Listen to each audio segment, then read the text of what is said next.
Halo, Assalamualaikum warahmatullahi wabarakatuh. Jumpa lagi dengan saya, Freddy Sudaryanto. Seperti biasa, kasus Jalan Cagak Subang. Pagi ini, subuh ini, saya akan bahas apakah pasca BAP-nya para saksi, yaitu 3 saksi, Bapak Yosep, Kang Yoris, dan Danu, di hari Jumat kemarin. Apakah ada sesuatu hal, pasca itu ada hal-hal yang menarik, atau akan ada hal-hal yang mengandung kecurigaan dan lain sebagainya. Tentunya kita dapat informasi itu adanya suatu hal-hal, suatu pergerakan, ya, adanya pergerakan-pergerakan yang memang cukup masif.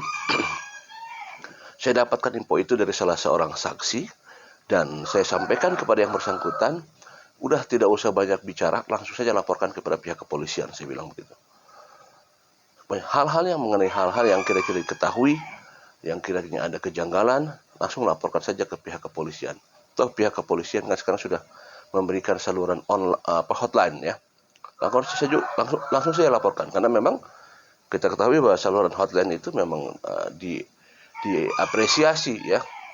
Jadi saluran hotline itu diapresiasi dan dijawab. Jadi saya bilang sama saksi ini, ada hal yang berkaitan dengan hal yang sifatnya kejanggalan, langsung saya laporkan. Dan itu mendapat jawaban. Ya, jelas sekali, ya, pergerakan itu memang sungguh masif, di mana akan mencoba sesuatu hal yang merubah dan lain sebagainya. Ya, saya bilang kita harus lebih cepat dan harus lebih cerdik. Jangan kalah percepatannya. Pada saat percepatan itu datang, maka kita informasikan itu langsung. Karena kita tidak punya kekuatan apa-apa, hanya sekedar tidak punya kekuatan apa, hanya kita bisa melaporkan saja. Kita bukan siapa-siapa, kita hanya manusia biasa. Kita tidak punya kekuatan apa-apa, ya kita punya kekuatan hanya di pihak kepolisian. Jadi hal-hal yang kira-kira itu hal-hal, silakan langsung laporkan kepada pihak kepolisian. Ini berkabut terus kacamatanya. Nah, saya sampaikan demikian. Jadi seperti itu. Ada pergerakan pasca daripada setelah di BAP ada suatu gerakan-gerakan. Nah, kemungkinan juga apakah masyarakat juga melihat apakah bakal ada kemungkinan pemeriksaan kembali terhadap saksi-saksi. Ya, kita tunggu saja, ya. Kita tunggu saja apakah ada kemungkinan pemeriksaan kembali. Ya, mudah-mudahan saja kalau misalkan ada pemeriksaan kembali, kita masih ada harapan. Kenapa? Karena masyarakat kita, netizen, waktu kemarin kejadian di tanggal 1 September itu, ya, kita berharap ada sesuatu hal yang info yang terbaik. Masyarakat banyak yang kecewa, ada yang bilang zong dan lain sebagainya. Ya, itulah wajar kalau masyarakat menilai hal itu demikian, karena ya kan, apalagi di BAP dari siang pada Jumat, kemudian sampai di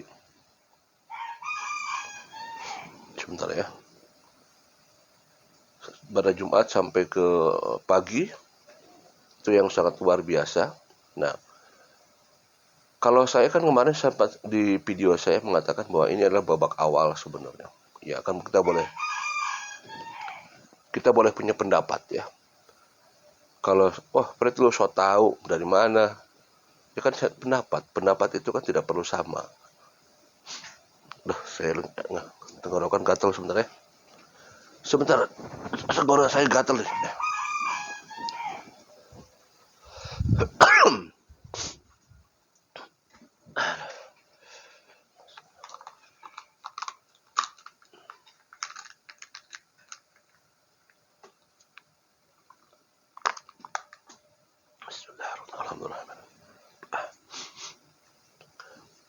Ya, pendapat boleh berbeda, tidak mesti sama. Ya, kalau pendapat saya, BAP kemarin adalah itu udah babak awal.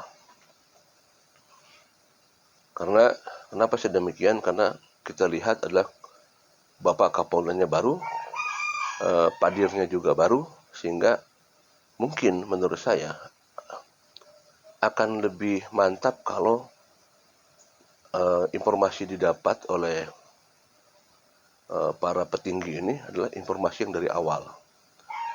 Sehingga begini, nanti kalau misalkan dari awal diurut sampai terakhir, maka nanti akan terlihat di mana nih letak kesalahannya, di mana nih kebobrokannya ada di mana gitu. Diurut dari awal, gak mungkin dari awal sampai akhir itu mulus. Terbukti 2 tahun ini belum bisa ditersangkakan. Pasti dari perjalanan dari awal itu pasti ada nanti bolong-bolong di tengah jalan. Makanya saya meyakini bahwa Bapak Kapolda yang baru ini dan Pak Dir yang baru ini meminta keterangan dari para saksi dari awal. Seperti yang disampaikan oleh Bapak Rahman Hidayat pada saat keluar dari pemeriksaan, dia mengatakan bahwa kumpulan dari BAP awal sampai akhir dikumpulkan dalam satu hari, dalam satu malam itu. Juga pengacara lain juga menyampaikan hampir hal yang sama. Ya saya bilang ya itu tadi, ya, mungkin pimpinan sekarang ini mencari dari awal. Apakah ada celah-celah? Ya, apakah ada celah-celah yang mengakibatkan kasus ini tidak bisa terungkap hampir berjalan 2 tahun lebih. Ya mudah-mudahan sebenarnya, dan saya yakin bukan babak akhir yang kemarin, tetapi saya yakin kedepannya bakal ada pemeriksaan lagi. Ya kita berharap saja. Walaupun ada info-info kemarin katanya Senin mau diperiksa, tapi tidak jadi. Selasa kemarin ada mau diperiksa. Ya kita tunggu saja. Sekarang hari Rabu, apakah hari-hari ke depan akan ada pemeriksaan? Jika ada, ya berarti progres terbaik sepertinya ya. Apakah kalau misalkan ada pemeriksaan ke depan, apakah lanjutan dari pemeriksaan kemarin yang mungkin sempat terhenti karena sudah terlalu lama, atau ada progres temuan-temuan baru, ya kita lihat saja nanti. Mudah-mudahan ada yang terperiksa, mudah-mudahan ada pemeriksaan lagi. Kita berharap seperti itu.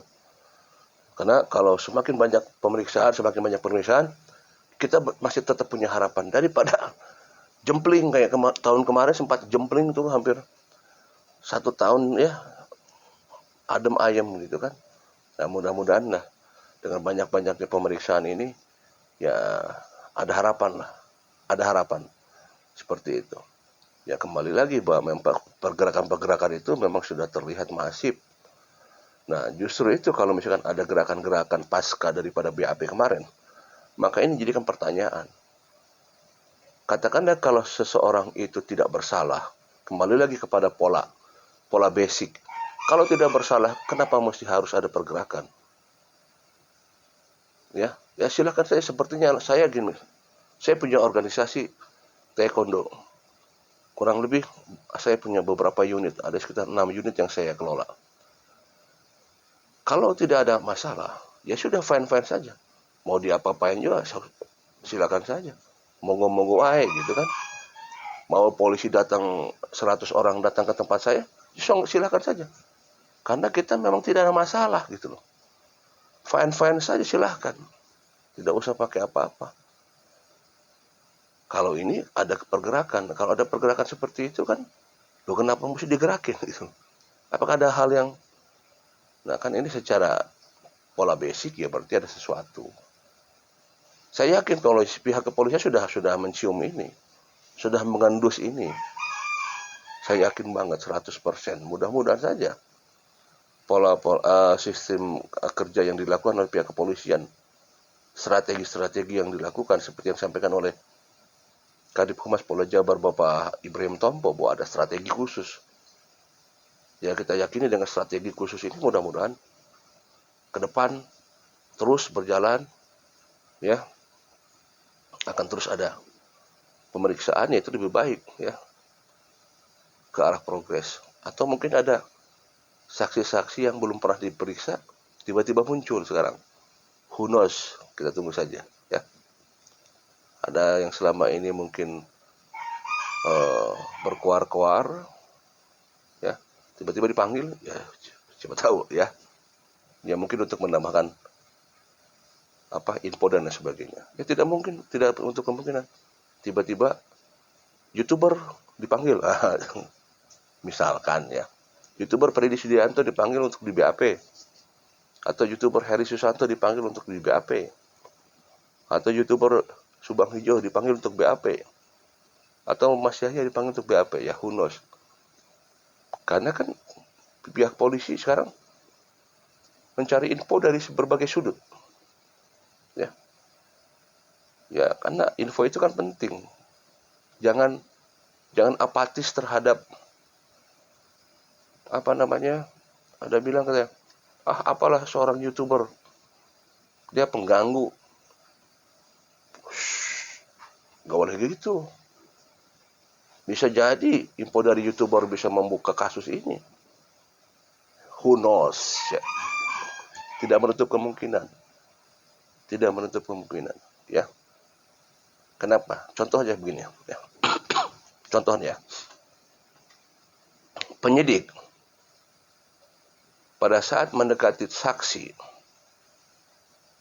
katakanlah saksi ini tahu bahwa dia polisi. Ya, saksi ini tahu yang datang itu polisi. Misalkan ada saksi yang katakanlah 50% ke arah diduga misalkan ya. Ada saksi yang demikian. Kemudian datanglah penyidik, kemudian diketahui bahwa itu penyidik. Apa coba yang akan dilakukan oleh saksi itu? Pasti dia protek. Betul nggak? Pasti dia protek. Akan menahan diri. Tidak akan keluar informasi yang dari mulutnya keluar begitu saja. Kenapa? Karena tahu yang dihadapi pihak kepolisian. Betul nggak? Ini secara logika saja. Beda halnya. Ada saksi yang misalkan terduga 50% misalkan ya. Ke arah tersangka misalkan. Bicara sama YouTuber. Kalau YouTubernya misalkan kenal dengan saksi tersebut, mungkin proteknya akan berbeda pada saat dia berhadapan dengan pihak penyidik. Misalkan kalau dengan pihak penyidik dia akan mengeluarkan informasi 30%, beda halnya kalau dia bicara dengan YouTuber. Mungkin bisa jadi 50% yang dia keluarkan. Atau bisa jadi 70%. Kenapa? Karena kan dia tidak merasa ada penekanan kalau dengan YouTuber. Ya, dia ngobrol biasa, mengalir. Ya kan, sambil makan, sambil ngopi, santai dan pertemuannya intens. Beda kalau dengan penyidik. Kalau dengan penyidik kan bisa jadi pertemuan kalau misalkan ketemu di lapangan misalkan ya. Berapa kali, kalau misalkan dengan YouTuber bisa beberapa kali gitu kan. Nah, makanya saya bilang tidak menutup kemungkinan bahwa informasi dari YouTuber bisa memberikan keterangan-keterangan yang mungkin bisa dibutuhkan oleh pihak kepolisian. Makanya saya kira jangan apatis terhadap YouTuber. Kalau dulu pernah kita dengar katanya YouTuber sebagai pengganggu ya, adalah informasi dulu pernah ya. Jangan mengganggu begini gitu kan. Ya tidak semua YouTuber sebenarnya. Ada memang satu dua lah yang kalau bikin yang kalau memberikan informasi tiba-tiba gimana judulnya bagaimana gitu kan. Ya tidak semua lah seperti itu. Jadi saya pikir informasi itu harus didalami dari semua sektor, dari semua sudut, dari semua banyak kalangan gitu kan, seperti itu. Ya, demikian materi pagi ini adalah adanya pergerakan yang pasca BAP. Mudah-mudahan pergerakan ini dan sudah terpantau oleh saksi yang lain dan mungkin sudah dilaporkan kepada pihak kepolisian. Kita tunggu saja.